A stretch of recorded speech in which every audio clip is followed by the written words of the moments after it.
Soumbédioune, il est 17 h, ici le lieu de débarquement de plus de 1000 pirogues. Et comme chaque soir, c'est l'effervescence.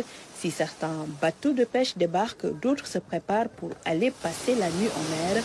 Soumbédioune, un pôle artisanal traditionnel au cœur de Dakar. Ici, l'activité de pêche dépasse et de loin le simple acte économique. Elle est une histoire de vie, de famille et de croyances ancestrales. Quand on va en mer, il y a certaines pratiques à respecter selon la tradition et cela, nous le faisons depuis le temps de nos ancêtres.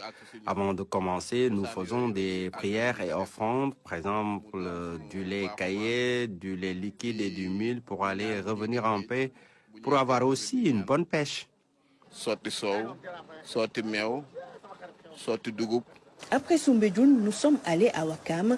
Sur place, quelques 520 pirogues y sont. Ici aussi, la démarche est quasi pareille. Des rituels sacrés sont transmis de génération en génération. La démarche est le reflet d'une profonde harmonie entre l'homme, la mer et les forces invisibles. C'est de coutume. Ça dit que Ouakam, c'est de coutume. Il y a la tradition, il y a les connaissances empiriques. Ça, c'est perpétré de père en fils, de nos grands-pères jusqu'à maintenant. Nos anciens nous ont montré le chemin. Ce que nous sommes en train de, par exemple, de restituer à la génération qui est là et peut-être à la génération future. Parce qu'on ne doit pas, comme le dit à Wolof, loin d'être des superstitions isolées, la démarche instaure un système symbolique où chaque geste, chaque offrande porte un sens spirituel fort, des pratiques ancrées qui permettent aux pêcheurs, au-delà de la foi, de se connecter à une réalité beaucoup plus vaste et plus profonde.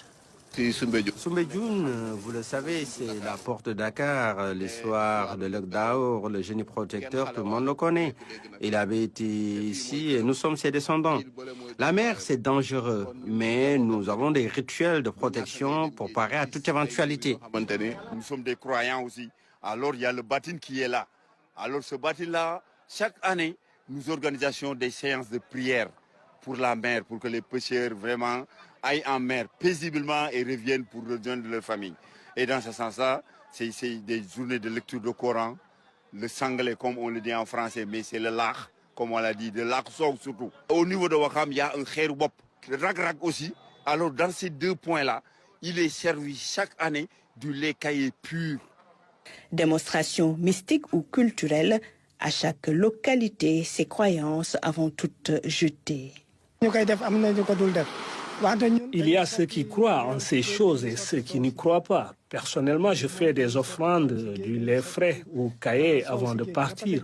On met toutes les chances de notre côté.